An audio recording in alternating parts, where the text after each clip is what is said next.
Nós agora vamos com o professor Luiz Boaventura. O tema da nossa entrevista é fake news, como identificar e alguns detalhes do advento da internet, da tecnologia, que às vezes você não sabe, mas que você de repente está ali dentro de uma bolha de informação. O que é isso? Você vai saber agora. Estamos na linha com o jornalista e professor Luiz Boaventura. É um prazer recebê-lo aqui no programa, viu? Prazer todo meu, Bassam. Saudar os seus ouvintes e todo mundo que nos acompanha agora. Pronto, vamos começar, professor, falando sobre o algoritmo, né, das redes sociais. O senhor poderia explicar melhor para a gente o que é isso e como funciona? Bassam, eu gosto de simplificar essa explicação como uma calculadora. É uma questão que já está programada nas redes sociais e que, com o passar do uso, ele tende a lhe entregar um resultado que vai lhe agradar. Por exemplo, vamos usar como exemplo os canais de streaming, Globoplay, Netflix. Você começa a acessar filmes de comédia. Uhum. Com o passar do tempo, o algoritmo vai identificar que o seu login gosta de filmes de comédia e vai começar a lhe entregar como sugestão sempre filme de comédia. E isso acontece nas redes sociais, por exemplo. Você começa a receber no Instagram ou no Facebook postagens sobre Cristiano Bassam. E aí eu começo a clicar para ler tudo que chega para mim de Cristiano Bassam. Uhum. Com o passar do tempo, o Facebook e o Instagram, o algoritmo identifica que eu gosto de ver coisas de Cristiano Bassam.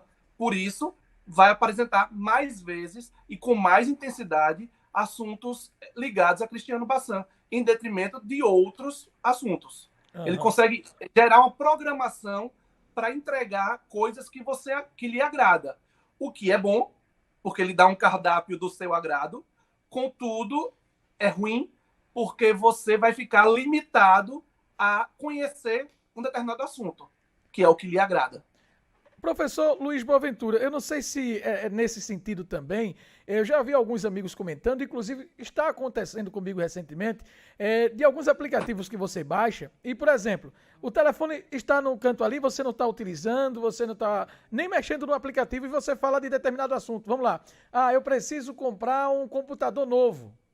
Ou então eu preciso ir em um armazém de construção e começa a comentar sobre determinados assuntos e depois quando você está lá na rede social, por exemplo no Instagram ou em outra rede social navegando, eles começam a dar sugestão daquilo que você está procurando sem sequer você ter pesquisado. Isso tem a ver com isso também? Bassam, não há comprovação científica ainda de que isso acontece, que o celular pode lhe ouvir. Uhum. Existem muitas teorias de pessoas da tecnologia da informação que afirmam que isso sim pode acontecer. Uhum. Consegue sim acontecer.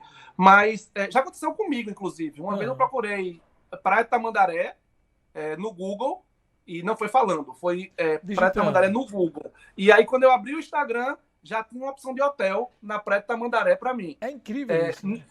Não há confirmação ainda. Não há comprovação de que o celular consegue violar o seu dado de áudio enquanto você não está usando. Uhum. Mas é uma coisa que está sendo estudada. Professor Luiz Boaventura, bolha de informação, o que isso significa? Bolha de informação é exatamente aquilo que eu estava te falando sobre lhe entregar o que você gosta. Uhum.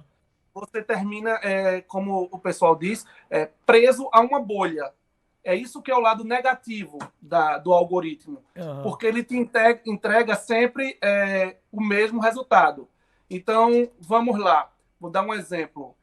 Você gosta do presidente Joe Biden, lá dos Estados Unidos. Sim, sim. E começa a clicar sempre para ler assuntos sobre o presidente Joe Biden. Em detrimento vamos falar que o opositor dele é o Trump. Uhum. Então, você só vai ver coisas sobre Biden, porque você vai ficar preso naquela bolha, ao passo que você consegue ficar clicando sempre para ler sobre aquele assunto. E vai deixar de receber assuntos ligados a Trump, porque é o opositor dele e é o que você não gosta de ver.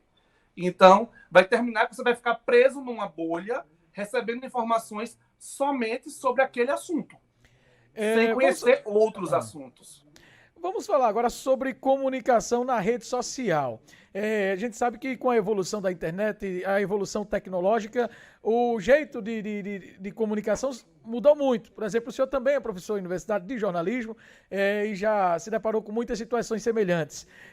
Rede social é um veículo de comunicação? Por exemplo, a gente está fazendo programa aqui para várias emissoras de rádio, mas simultaneamente estamos transmitindo também lá no Facebook e também no YouTube. A rede social pode ser considerada um veículo de comunicação, professor? Veja, a gente está falando agora aqui de um programa jornalístico sério, com um jornalista apresentando, com formação. Isso é diferente de rede social. Isso é o que as pessoas precisam entender. A rede social é o Instagram, é o Facebook, onde qualquer pessoa posta qualquer coisa, sem checar, sem verificar. Então, uma postagem aleatória no Facebook ou no Instagram não significa que é uma notícia confirmada que você pode acreditar no que está lá. Obviamente que existem portais de notícia, tanto padrões como os alternativos. Poderia dizer, por exemplo, Diário de Pernambuco, Jornal do Comércio, Mídia Ninja, que criam conteúdos sérios, comprovados, checados, apurados. É um trabalho jornalístico. Uhum. Então, precisa separar o joio do trigo na hora de buscar informação na internet. Essa é a grande questão. Os veículos de comunicação, os jornalistas, estão nas redes sociais, mas também está lá todo mundo. Uhum. Professor Luiz Boaventura, e baseando-se nisso, checagem da informação. Por exemplo, no WhatsApp, diariamente a gente recebe um monte de notícias verdadeiras e falsas. E quando eu anunciei a nossa entrevista hoje, um amigo fez uma pergunta bastante interessante, porque a questão da notícia falsa vai muito mais a ser aqui, por exemplo, às vezes o cidadão recebe a notícia, ele sabe que é falsa, mas como ele quer que aquilo seja uma verdade, ele acaba replicando aquilo ali, mesmo sabendo que é falsa, né? Aí eu pergunto, professor, como identificar se uma notícia é realmente verdadeira ou se ela é uma notícia falsa?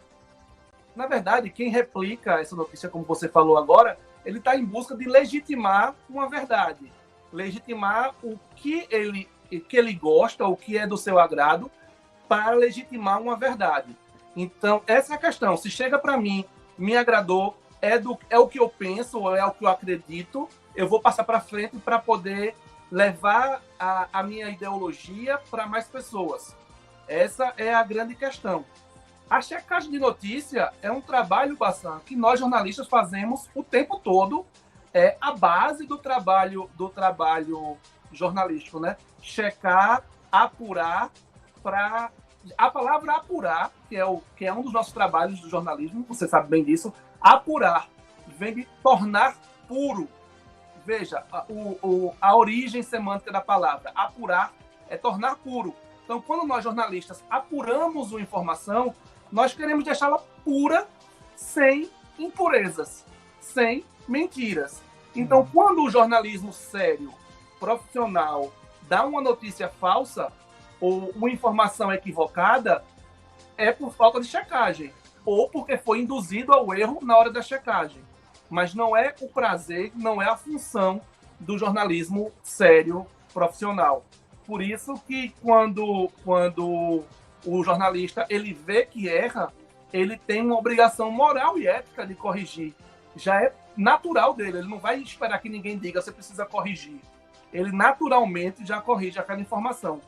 E hoje, com tudo que eu recebo pelo WhatsApp, tudo que eu recebo pela internet, pelo direct ou pelo Messenger do Facebook, as pessoas tendem a acreditar. Mas é preciso que, antes de passar à frente, checar. Muito bem. Para finalizar, dicas rápidas para desmascarar uma notícia falsa, professor. Só para caracterizar essa questão da notícia falsa, só para você ter uma ideia de como isso é comum e é tão parecido com o boato que havia antigamente. Antigamente o boato era menos disseminado porque ele se disseminava no bairro. Com as redes sociais ele chega para fora do país. Eu sei que você bem lembra que no final do ano meu pai teve internado com Covid, teve na UTI. Teve um dia, Bassan, um dia só, que eu desmenti 14 vezes a morte dele, quando ele ainda estava vivo. Exato. Então veja, qual o poder de disseminação de uma notícia pelo WhatsApp. Né? Num dia só, era um domingo, eu lembro bem, foram 14 vezes que eu falei com alguém para desmentir a notícia, que ele teria morrido. Então, isso é um poder de tanto de disseminação de uma mentira, como também de fazer as pessoas acreditarem na mentira. A checagem é bem simples, bastante. Primeiro, quando você recebe uma matéria ou um fato jornalístico que tem uma manchete muito sensacionalista, e quando, por exemplo, o maior, o primeiro, o mais importante está resolvendo o problema, clique antes de que isso saia da internet. Quando você vê uma notícia muito sensacionalista, desconfie dela. A gente procura sempre não tratar os fatos com sensacionalismo. Então, ali tem alguma coisa que não é um jornalismo sério naquele momento. Primeiro ponto. Segundo ponto, se você lê o texto e começa a ver muitos erros de português, desconfie que ali é um trabalho jornalístico. Não é. Porque nós jornalistas trabalhamos sempre com um português muito correto. E o terceiro ponto que eu digo como dica se lhe faz muito sentido também, se é uma coisa que preenche a sua ideologia ou responde a um vazio que há em você sobre aquilo, é uma coisa que você queira que seja verdade, também desconfie. E é muito simples verificar. Pega a notícia, coloca no Google e coloca é verdade, é fato, é fake. E existem diversos portais que checam notícias. Boato.org, o UOL tem, o Sistema Jornal do Comércio tem o Fato Fake do Grupo Globo, o Estadão tem, a Folha de São Paulo tem. Então tem muitos espaços de checagem de notícia para lhe ajudar a verificar se aquilo é verdade ou mentira antes de você passar à frente. Muito bem. Professor Luiz Boaventura, esse é um assunto que rende muito, que é bastante esclarecedor sobre tudo, mas o nosso tempo foi embora. Eu quero agradecer a sua disponibilidade conosco e até o próximo encontro, viu? Sempre à disposição, bastante, você e de seus ouvintes. Muito obrigado. Conversamos, portanto, com o professor e jornalista Luiz Boaventura, esclarecendo e passando para os nossos ouvintes como identificar uma notícia falsa e não ser um multiplicador delas.